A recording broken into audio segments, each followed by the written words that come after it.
what I'm following the stories that we have heard yesterday and today, what I will try to do is in this talk is talk about bodies and why they matter. And how does it actually, because we are embodied beings, and what is this Christian idea of embodiment? For those of you who noticed, this is the part of the mosaic that I was talking about yesterday. This is the mosaic that welcomes you into the Billy Graham Hall, Billy Graham Center when you enter. Yes? Oh, that you were talking about. Yes, that you were talking about. Yes. And it is a surprising thing that the vast majority of people who enter the building literally do not see it. It's a huge mosaic, and people don't see it. Why? That's part of the question that we're going to explore. So, this is for Lynn. This is actually my favorite photograph. There is a subsequent one which I will not post anywhere ever. Though, yeah, those. But anyway, we had wonderful time together working and walking with students through Israel and Asia Minor, Turkey, and Greece and Italy, exploring for the first time and connecting our eyes, our smells, our ears with texts and images. And you start, it takes a long time to walk and understand what is happening. The body never lies. The body never lies is one of Martha Graham's most often quoted aphorisms. Perhaps the greatest American dancer and choreographer in the 20th century, Graham reshaped the art form and inaugurated an unprecedented era of imagination and vitality. In her autobiography, Blood Memory, Graham describes her identity as a dancer this way. Sometimes, it's blood memory that guides you. Not the blood your mother and father gave you, which animates you now, but that which stretches back 2,000 and 3,000 years. A movement comes to you, and suddenly you realize this is a very, very serious thing. You're dealing with the past. End quote. This, I propose, is how we ought also to enter into our relationship with history, and for our purposes, Christianity. It's blood memory that guides you, not the blood of that your mother and father gave you, which animates you now, but that which stretches back 2,000 or 3,000 years. A movement comes to you, and suddenly you realize this is a very, very serious thing. You're dealing with the past. Telling the stories of the past frames our present, and therefore informs our future. It makes us into the people we are. It is blood memory. And how do we tell the stories of the past? How do we remember our mothers and fathers, stretching 2,000 and 3,000 years back? The answer, of course, lies in stories. When we, in positions of power, and yes, all of us in this room are in positions of power, tell the story of the church, how do we narrate it, or them? Whose stories are they? To what end? Language matters. Stories matter. Yet stories are not innocent. They're system formative. We know this instinctively. We know it from experience. We know that language we use in the telling of our own stories and those of others provides the structure of our experience, understanding, and perspective of ourselves and of others. Language shapes our humanity and the communities of discourses and practices in which we participate. Language matters. Narratives are also identity formative. As we narrate, language relates others to us and us to others. Through stories, we enter into the social and psychological transaction of power that forms us into the people we are, but also the people we wish to be.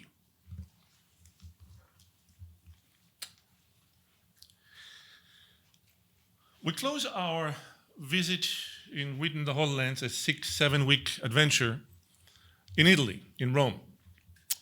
And we take our students, as is the custom, through the Vatican libraries, right, with the untold mass of humanity that comes on that particular day. If you have ever been through that, may God have mercy on your soul. You know what I'm talking about. Just hordes just coming.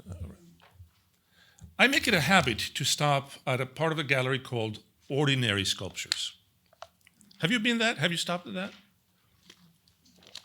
There are sculptures of ordinary life, of geese and dogs, there's a fantastic statue of a wrinkled old, hunched-over old man. You go, somebody paid money for that. You go, okay. But you see also such things. In a particular year, part of the group was a young African-American 19-year-old student. Very nice, very good, very smart. And I always stop in front of this. What do you see? That's the same question I asked my students. What do you see? Tell me what you see.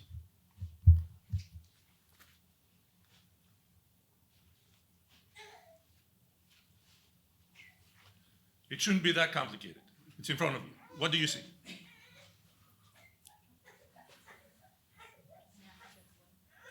You see a boy, right? An African boy, right? So we stop in front of these.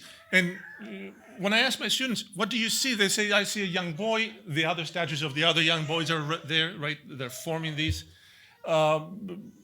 He's not like the most athletic, right? You know, he's holding a lamp, right? And I'm looking at Michael, who's sitting right in front of me. The statue is right behind me. And I'm going, what else? What else? And they stop. I go, Michael, does he look like you or like me? He looks at it and he pulls back because he looks like me. The white marble disallowed him from seeing himself.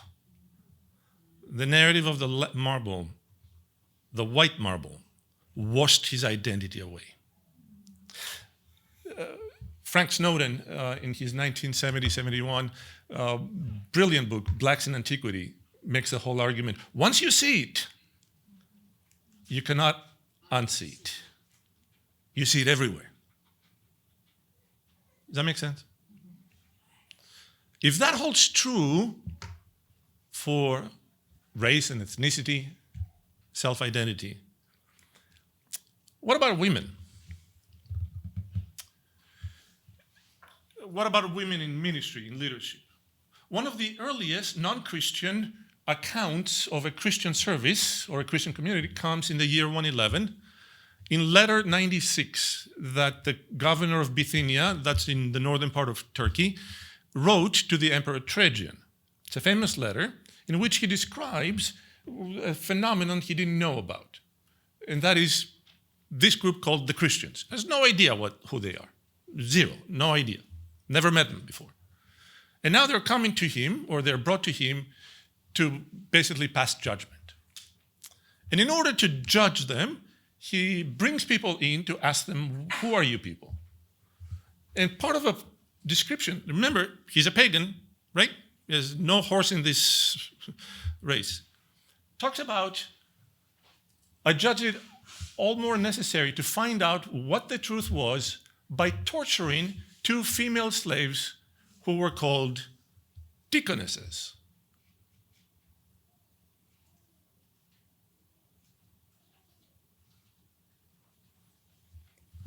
Once you see it, you cannot unsee it. Of course, this is not the time to have this, but we all know that in the church order documents of the church, the documents that talk about the structure of the church life and church liturgy and church practices and all that, we have up to the 6th century in the West, up to the 9th century in the East, in the church, prescriptions on how to ordain women, how to ordain the bishop. When you ordain the bishop, this is how you pray. When you ordain the priest, this is how you pray. When you ordain the deacon, this is how you pray. When you ordain the deaconess, this is how you pray. When you ordain the monastic, this is how you pray, right? It tells you about the church hierarchy, but also the ordination, particularly to the office. Once you see it, you cannot unsee it, unless you want to unsee it. Anybody knows what that is? Nope, the next one. That one. Sorry. That is the famous inscription in Corinth of the Junia Theodora inscription. If you do a comparison of the translations of Junia, and if you look especially in evangelical, or more evangelical commentaries of the last 60 years or so of the New Testament, Junia is Junius. This is the famous inscription in Corinth. You have to look for it. It's on the left as you enter the archaeological museum. It's literally on your, like when you enter, you turn to the left. And Junia Theodora, right, is described as a woman who is good and pious and smart. And the whole rest of the inscription is how she is a benefactor.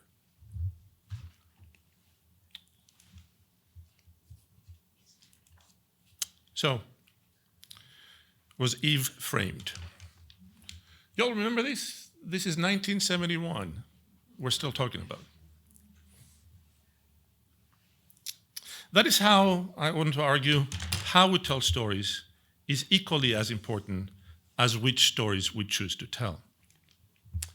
In Aysor Ramallah, Palestinian poet Marut Barghouti reminds us that stories also have the power to dispossess people. Censure, but more than that, to dispossess. It is easy to blur the truth with a simple linguistic trick, Barghouti says. Start your story with secondly, and the world will be turned upside down. For our purposes, I want to concentrate for a moment on a couple of those stories.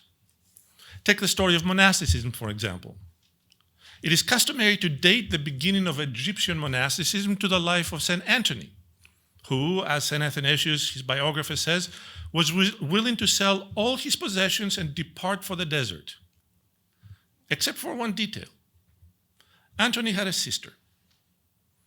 Before he could pursue his monastic life, Anthony placed his sister in a Parthenion, a place where virgins lived, where she eventually became an abbess.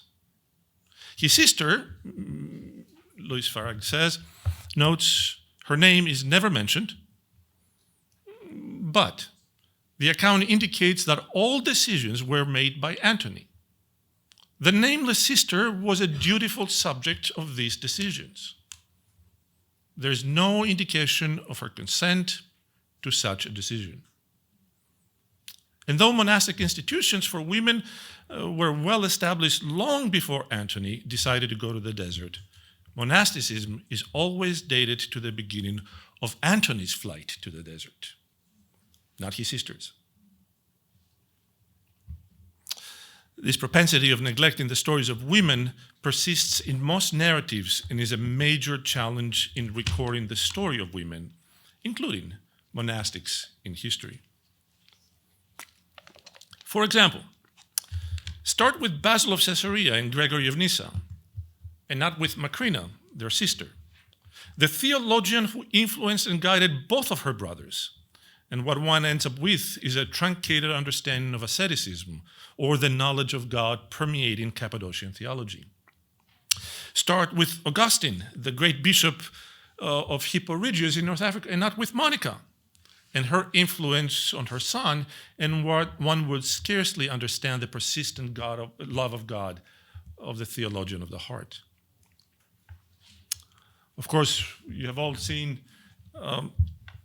the famous TED Talk of the danger of the single story. This is the danger of the self-formative single story that Nigerian author Chimamanda Adichie has recently highlighted. The consequence of a single story, she insists, is that it robs people of dignity. People become tropes. They disappear. They remain nameless and mute. They become artifacts, or they become yoga mats. $60.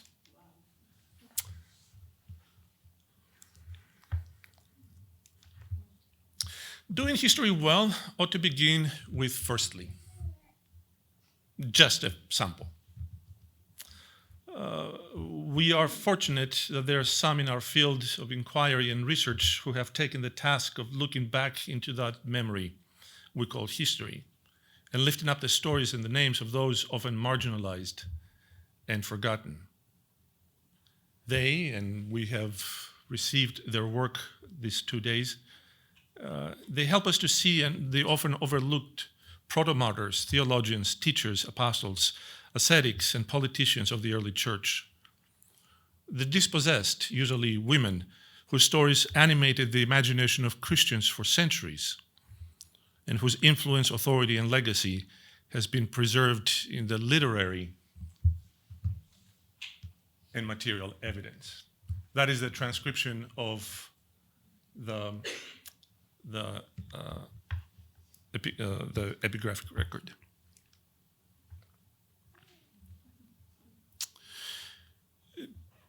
Telling history well, however, is not an easy task. For fundamentally doing history well, is irreducibly a moral affair.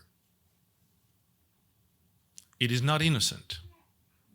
Augusto González famously divides history or proposes in his fantastic book, Mañana, Theology from a Hispanic Perspective, which is like, 40 years, 35 years old by now, has a beautiful description of what he calls innocent history.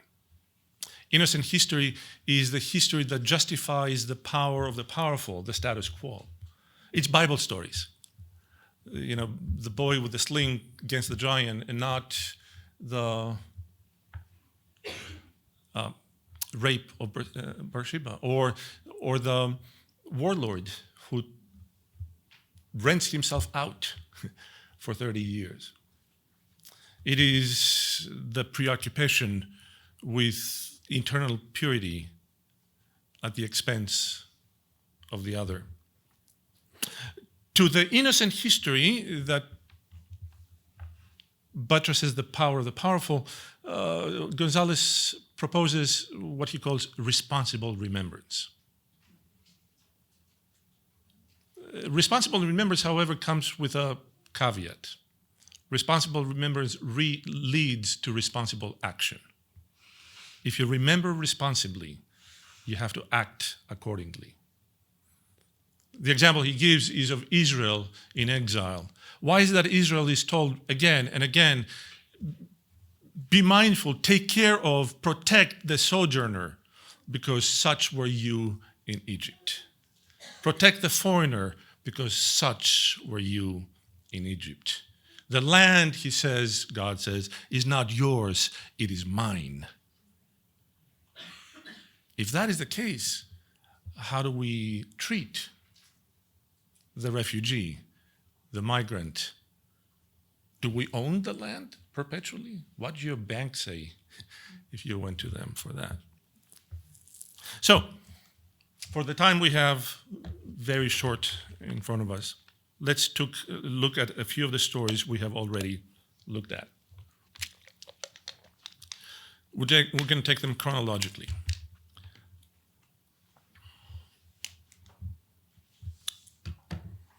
This is the theater, the amphitheater in this case, because it almost works around, in Lugdunum, in Lyon. That is the the place, the setting for the Martyrs of Lyon. Blandina is the protagonist in that story. We're in the year 177, 178, and we heard part of the story yesterday. Eusebius, in his Ecclesiastical History 5.1, preserves the riveting account and trial and execution, a martyrdom, that took place during the reign of Marcus Aurelius. Swept in one of the local pogroms that dotted their times, a group of Christians in the cities of Lyon and Vienne were arrested and brought to trial in front of the magistrate. Featured prominently in the account are the deacon Maturus. Names matter in stories. Maturus, mature, Eusebius tells us, is a late convert. You go, what? How does that work? It's the power of Christ, right? Attalus, who had, quote, always been a pillar and a foundation, end quote. Sanctus, who endured marvelously and superhumanly all the outrages which he suffered. And Blandina, a slave woman through whom Christ showed that what men think lowly, God deems worthy of great glory. From the first formal question, who are you? What is your status? Which is the opening question in every account in front of a magistrate. Roman trials were a matter of such theatrical confrontations, intent on fixing identities and power relationships. Protagonists and overlookers alike, everyone participated in the public performance which was anticipated, even if not always uniform or wholly predictable, knew the response. This is theater. This is public performance. It is a call and response relationship that created meaning for the audience and assured that all that justice had been done properly. Most often, the account of martyrs that have come to us show a common pattern of narrative sequence, beginning with the authorities issuing an order that creates a moral dilemma. Staying faithful to their religious confession to one God, Christians refuse to obey the order that they are thus thrust into immediate confrontation with the law and the government. Since public expressions of religion in Roman antiquity were not a matter of belief, right? Romans didn't care who's in your heart. They really didn't. What mattered was proper action. Religio is the binding together of a people. So a religious act binds us all together. When you do not practice as we all do, you break social order. A trial usually ensued where the reasonable request for participation in the ritual is made by a state without regard for the true belief of the participant. Yes, you can have Jesus in your heart as long as you offer the sacrifice on behalf and for the benefit of the empire. It is during these moments of trial and the subsequent execution where the most powerful account of reversal of power occurs. The young are shown to be mature. A late convert is maturus, right? Both in faith and in oratorical skill.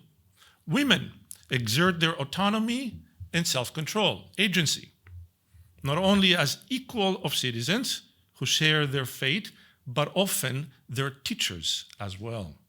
And Eusebius is very keen to raise Blandina from the bottom of the bottom.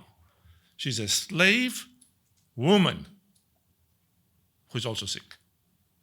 And she's raised to the level of a teacher, Eusebius says, even to her own mistress. The reversal of power cannot be more than that in the Roman world. They affirm all those who are in the eyes of the world ought not to have power to resist the power of Rome, emerge victorious. These are theatrical performances, and the audience expected the customary response from the accused. Seneca tells us about that. He says, convinced of their own guilt by the overpowering rituals of the court, the awe for the law, which they were faced, They were expected to blush, to sweat, to show signs of fear and shame, bowing, scraping, weeping, to proclaim their repentance and remorse and to ask for forgiveness and life. They were expected to renounce their faith and to confess in public the prescribed words that attested to the supremacy of Rome. It is what Seneca had described as the recoil effect, as one faced the real danger, the absolute limit of death. It was not so with the Christians.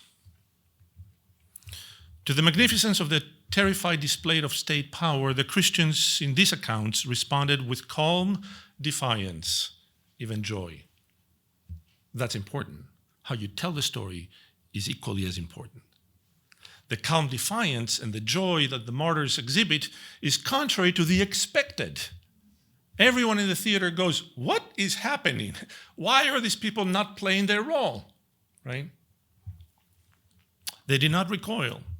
In each of the martyrdom accounts, through their movements and gestures, accepting their impending torture and execution, not as a fate, but as welcome destiny. The martyrs signified the drastic shift of hierarchies of power that was occurring before the prurient eyes of the crowd. Blandina was hung on the stake. She was filled with such power that those who tortured her from morning to night grew exhausted and admitted that they were beaten. The funny part it's not funny. The interesting part in those stories is that there is a trope in all of them, every single one of them. There is a moment in that narrative where the power dynamic changes, when the crowd recognizes that it is not justice that is being done, that is injustice that is being done. There's a phrase usually, something like injustice recognized justice, or something akin to that. And from that moment on, the whole narrative changes. The crowd comes to the side of the Christians. The Blessed Woman, like a noble athlete, gained strength while confessing the faith and found comfort for her sufferings by saying, I am a Christian, nothing wicked happened among us.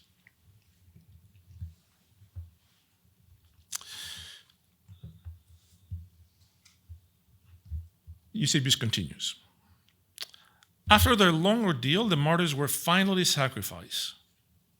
Blandina was hung on the stake and offered as food to the wild beasts that were let loose. She appeared to be hanging in the shape of the cross, and Dr. Hughes yesterday showed us what that actually meant. Here's how Eusebius closes. Small, weak, and despised as she was, she had put on the great and invisible athlete, Christ. I want to talk about this for a moment. I want you to understand how complete the reversal of power is at that moment. It was the pagans who were led to confess, not the Christians. The example of Christ, his response during his trial and torture, even his physical posture of calm, silence, and assurance, had given Christians a new vocabulary. It transformed profoundly, deeply rooted ideologies about human beings, power, the world, and history. The classical Greek concept of arete and its Roman equivalent virtus, virtue, we translate it, are both linguistic derivatives of male, man, vir, right? Virility. Virtue is manliness. Think for a moment if we were to describe a person as virtuous. This is a virtuous man. What are the attributes? Strong and faithful, right? Protecting. And you say this is a virtuous woman. How do you describe her? Kind and loving and caring, right? Do you see the difference? One is active, the other is passive. Based on the historic idea, Aristotle identified a virtuous person as someone who is prepared to sacrifice himself. Women who enter in this category usually lauded as manly women, for one's friends or family or homeland, if necessary, to die for it. Many of the philosophers from the classical to the imperial era expressed similar views. To be humble was to be weak, poor, submissive, slavish, womanish. We do remember that one of the primary accusations of the Romans against Christians was that you are a religion of slaves and women. To be humble was to be weak and submissive. It was the physical posture of shame, humiliation, degradation, and therefore to be understood as morally bad. The New Testament revolutionized these virtues wholly by their total inversion. We do not realize often how revolutionary that transition is that comes in the New Testament. The New Testament presented Jesus, the one who endured the cross, disregarding the shame in Hebrews 12, as the one Christian ought to emulate. The world in which Christianity grew is a shame-honor society, and the one you're supposed to emulate is the one who took on the shame.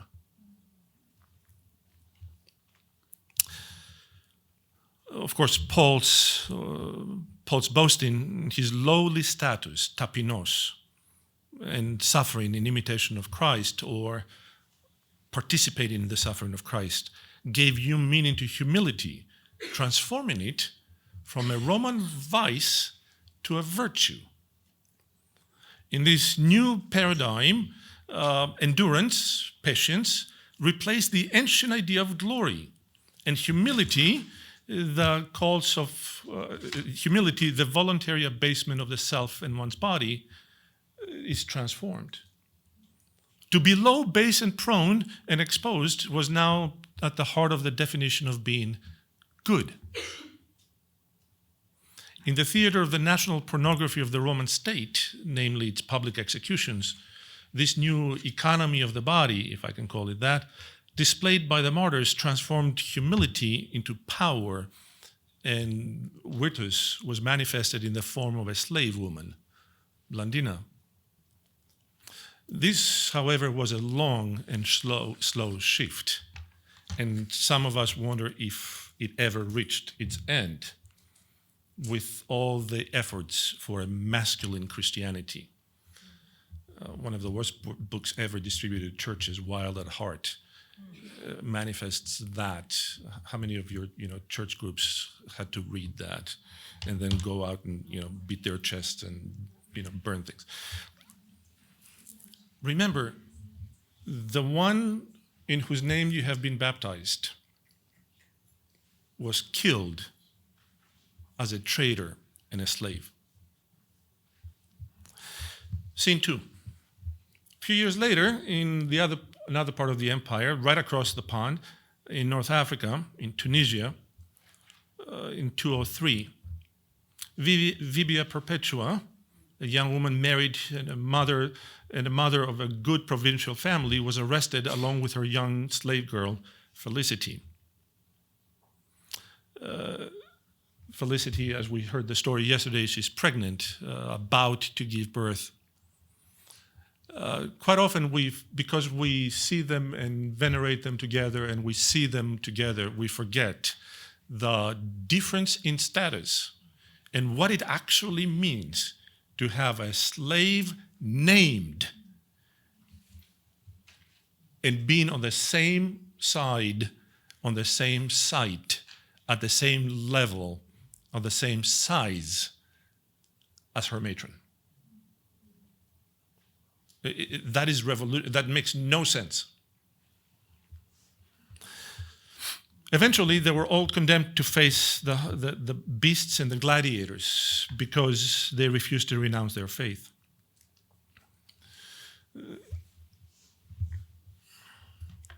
The first part of the account in the Passio Perpetuae Felicitatis was purportedly a diary written in prison by Perpetua herself.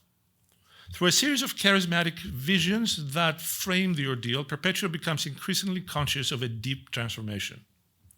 The vivid character and unexpected content of her interactions with the divine empower Perpetua to break with the conventional societal norms that were considered natural for a woman, namely, to be a mother, to be a wife, to be a daughter, fully subordinated to the paternal authority or to the one who will have under whose hand she was going to be. And therefore to move toward the ultimate expression of her victory, perhaps even virtue, against the forces of evil in her final vision. Right before she dies, Perpetua comes to reject any conception of her as a victim. And if you read the account, or those of you who have read the account, she has to go through that process. She gains her agency slowly, divesting herself from psychological relationships, social relationships, physical relationships, including breastfeeding her son, right? And eventually she comes to the final vision that the Spirit reveals to her. She stands in an arena and faces a mighty Egyptian gladiator, standing for Satan. My clothes were ripped off and I suddenly was a man, she says. And even though it is as a man that Perpetua conquers, she's ultimately recognized as her true self, because the scene closes this way. Then, after she has defeated the gladiator, I walked up to the trainer, took the branch of the victor. He kissed me and said to me, "Peace be to you, my daughter." The trainer, of course, is God. The victory, or the arena, may have been in her social conditioned like a man, but the victory is received as a daughter.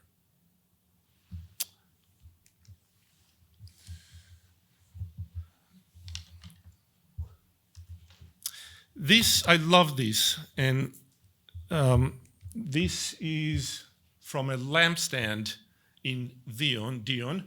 Dion, the archaeological museum in Dion, is the last village that Greeks had before they ascended into Mount Olympus to be with the gods. And this is from the 6th century. It's a candle holder. And if you can read it, it says, for the memory, or on behalf of the memory of Thecla. We didn't have time to think about Thecla together today, but her story has been in the Christian imagination for 2,000 years. In 2018, I had a chance to be a sabbatical year of blessed memory, spent it in Greece working on various projects.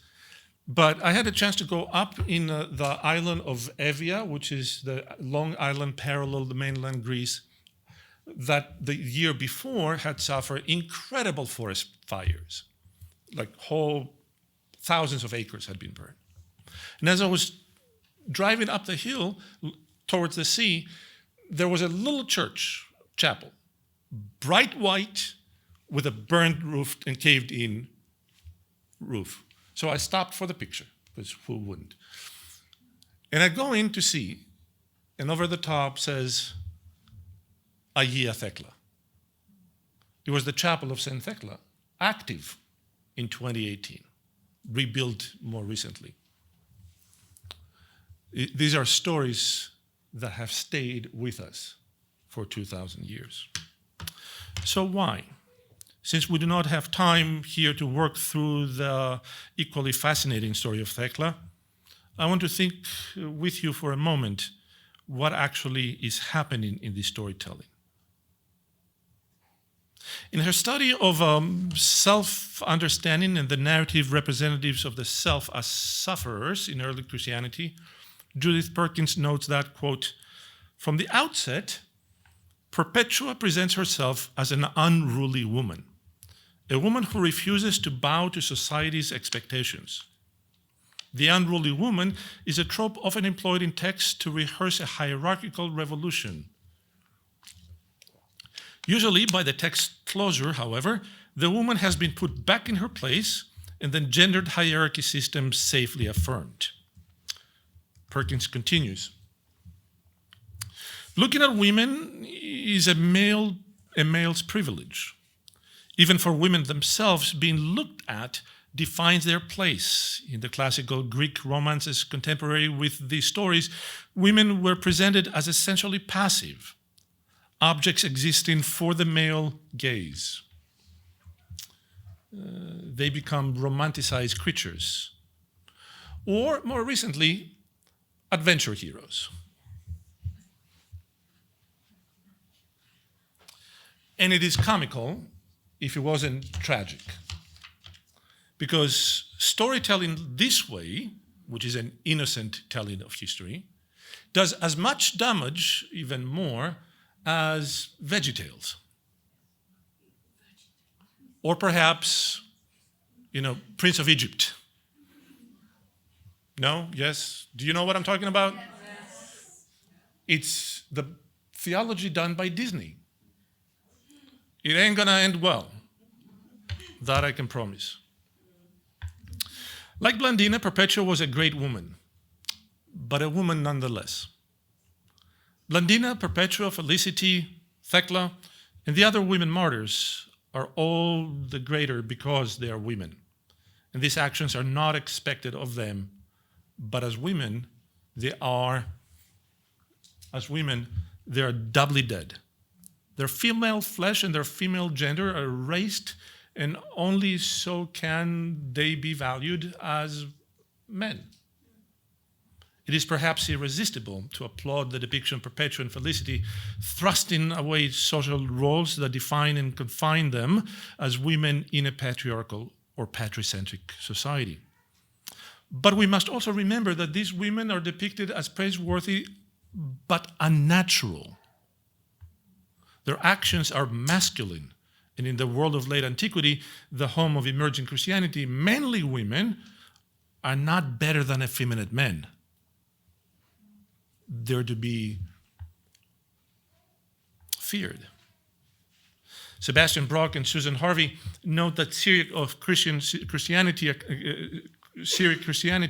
has accounts of female martyrs that are stunning for their regularity with which they depict their sexual mutilation or sexual violence against women, or the transvestite motif in which women destroy their identity as women to take on that of men. The sexual manipulation of women by torture and the sexual annihilation of women by the taking of a male identity are both about the same issue, namely power and dominance in the relationship between men and women.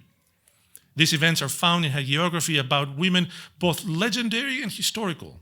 The events described in each given instance may or may not be true, but men are telling these stories to women as their audience and to men about women, and they tell them as if they were true. What are we to hear? There is an important point to be made in connection with Perpetua's transformation. Perpetua does not at any moment see herself as a tender, delicate girl. I know yesterday we talked about their age, and we translate it in our concept of age. A 12, 13, 14-year-old woman is just that. The concept of teenage years is a modern invention that does not exist biologically or historically, right? Don't treat them as girls. And by that I mean immature. Perpetua does not at any moment see herself as a tender, delicate girl. She sees herself as the daughter of God. As the daughter of God, she can speak with God and intercede for her deceased brother. It is the male narrator and redactor who takes over the narrative after the group leaves the prison for the arena and makes her doubly delicate. I do not believe that that is accidental. It is in the head of the narrator, the male narrator, that continues to emphasize not only their female bodies, but also a female sensitivity on Perpetua's part that is appropriate to an upper-class matron. Having refused to don the clothing of the priestess of Syri and reenact some pagan folklore, Perpetua and Felicity, which was expected in the theater, Perpetua and Felicity are stripped and enter the arena dressed only in nets. The crowd, the account says, is aghast to note that one is a tender girl, poelum delicatum. God's beloved is naked, as is Felicity, whose dripping breasts are also mentioned, for she had just given birth only recently. This exposure is often too much for shameless pagans, and the women are brought back reclothed in simple, unbelted tunics. From that point on, the narrator presents Perpetua having behaving apparently as he's supposed to. She moves from the one who fought the Egyptian to now being careful that her hair is not out of place, that her skirt is not out of place. Perpetua behaves appropriately to her worldly and heavenly station as a woman, a matrona. She fastens up her ripped tunic to cover her thigh, thinking more of her modesty than of her pain, the redactor says. As for a pin to fix her untidy hair, quote, for it was not right that the martyr should die with her hair in disorder, lest she might seem to be mourning in her hour of triumph. Finally dies in a classically feminine way. She screamed as she was struck to the bone. Then she took the trembling hand of the young gladiator and guided to her throat, the woman's weak spot. It's not a suicide. It is what is expected of a virtuous Roman woman whose honor has been at least questioned. What is unusual in the Passion and the Acts of the Martyrs of Lyon and Vienne, however, is that these unruly women, the Matrona Perpetua and the slave girls Felicity and Blandina, have not been put back in their hierarchical place by the end of the account. Society's power is not affirmed like in the classical, but is radically reinterpreted. When we pay attention to their own voices, we see that these women defy cultural objectification. And even though it is somewhat hard, perhaps it strains credulity to imagine that one who is unafraid to face down both the Roman magistrate and the towering Egyptian gladiator, as Perpetua did, has gone to her death in a fit of prudery. Until the very end, these women are represented as active agents, even appointing their own deaths. The accounts of the martyrs, and I want to close here, the accounts of the martyrs are almost sacramental in character. Rich sacrificial narratives that reject the dominant religio-political paradigm, and therefore reinterpret assumed presumptions of power dynamics. Martyrdom was a baptism of blood that brought forgiveness of sins to the martyrs. It was also a Eucharist in which one drank the cup of offering of Christ.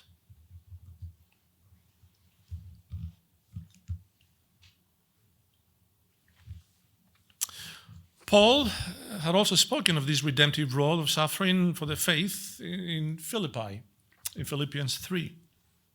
And again in 2 Corinthians 4. We are afflicted in every way, but not crushed, perplexed, but not driven to despair, persecuted, but not forsaken, struck down, but not destroyed, always carrying in the body the death of Christ, of Jesus, so that the life of Jesus may also be made visible in our bodies. Where did we start yesterday? Whom do you see when you see Blandina? Paul says, if you don't see Jesus, you're not looking straight. The martyrs were filled with the Holy Spirit, who gave them words to say to the authorities and to each other, visions of heaven, supernatural strength to endure suffering. This was a realized eschatology in which the martyr participated steadily in the events of the eschaton. To the sacrifice of incense and grain demanded by the state as signs of the loyalty expected from those living under the protection of the gods who promised Roma Eterna, the Christian martyrs offered an alternative sacrifice that rejected these illusory claims and guaranteed eternal life. They offered themselves. And that is one of the things that we usually get very, very, very wrong when we tell the story of the martyrs. We speak of them as being killed because they refused to sacrifice. That is never true, ever, not once. They refused to sacrifice the way Rome demanded to sacrifice. They offered themselves as a counter-sacrifice. Do you see the difference? In one of my books that I deal with that, I call that a passive cooptation of power. It is the last power of the marginalized and the dispossessed, the power of no. No, you have no authority over me. I offer myself willingly, and that's the second part of a martyrdom account. Martyrdom accounts are never involuntary. If they're such, they're not martyrdom accounts. They don't bear witness. They're always voluntary. That doesn't mean they go out, kill me. That's not the point. The point is, when asked to account, they volunteer the witness, the confession of Jesus.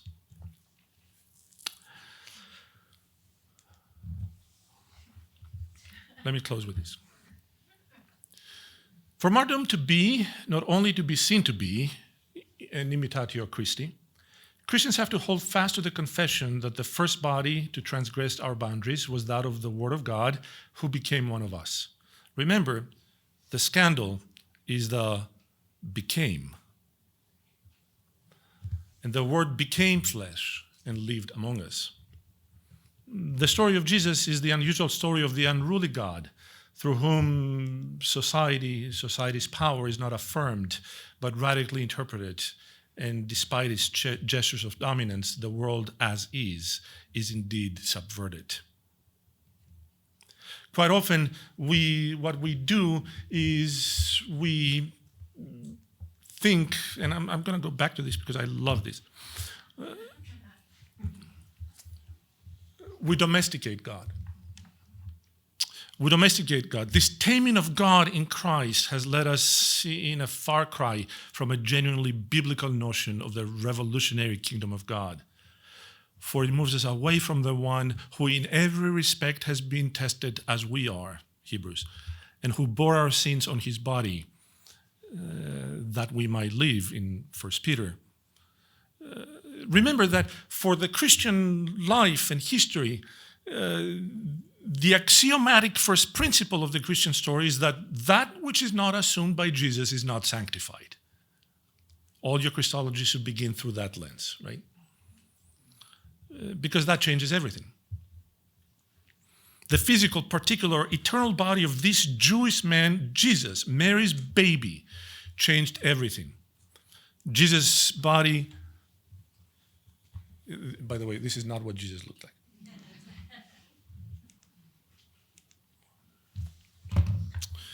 Jesus' body healed ours, and it also healed our embodied relationships.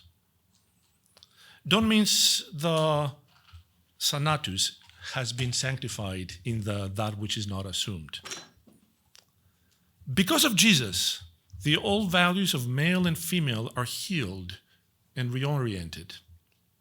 As Cherry Finn Nordlin so often reminds us, in Jesus we get our bodies back.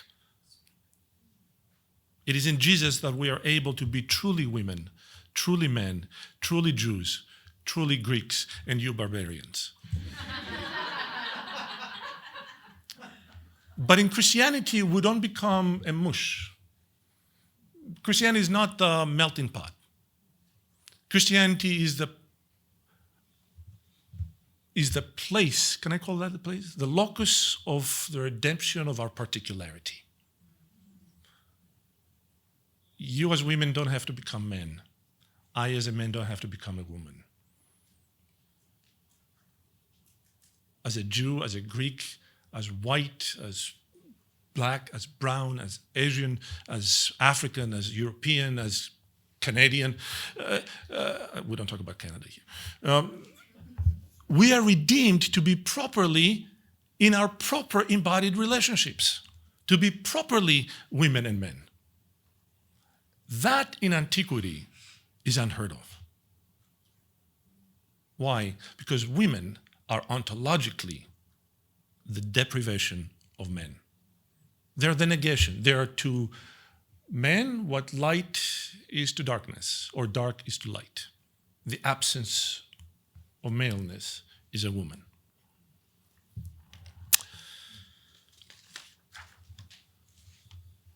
There's a lot more. I'm mindful of the time, and I want to leave time for us to think. But I want to, last sentence. I keep on saying I want to close with this. It's a trope. We talked about, can we see ourselves in the saints? Can we see ourselves in the iconography, which is the storytelling for those who cannot read? If I don't see me, do I actually matter? I love that modern expression because anyone who remembers the first few months of a baby coming, serenity is not the word usually described with that. I wonder, did Mary hurt during childbirth? Did her back ache during the pregnancy? Did she have morning sickness? Did she get umpteen times at night to go to the bathroom during the last trimester? Did Mary comfort Jesus when he was crying at night as she treasured all these words and pondered them in her heart? Jesus ate and grew up. He increased in years, not just simply in wisdom and in divine and human favor. Did Jesus suffer from dysentery like his peers? Were his hands calloused and scarred from manual work? Was there dirt under his fingernails? Did he ever hit his thumb with a hammer? What did Jesus smell like?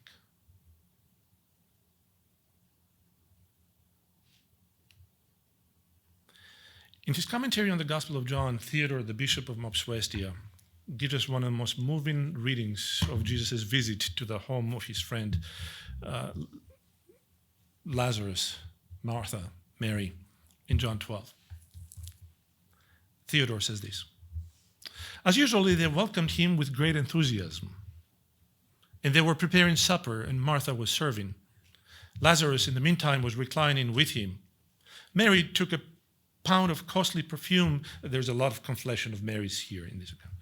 A pound of costly perfume, made the pure nard, anointed Jesus' feet, wiped them with her hair. The house was filled with the fragrance of the perfume.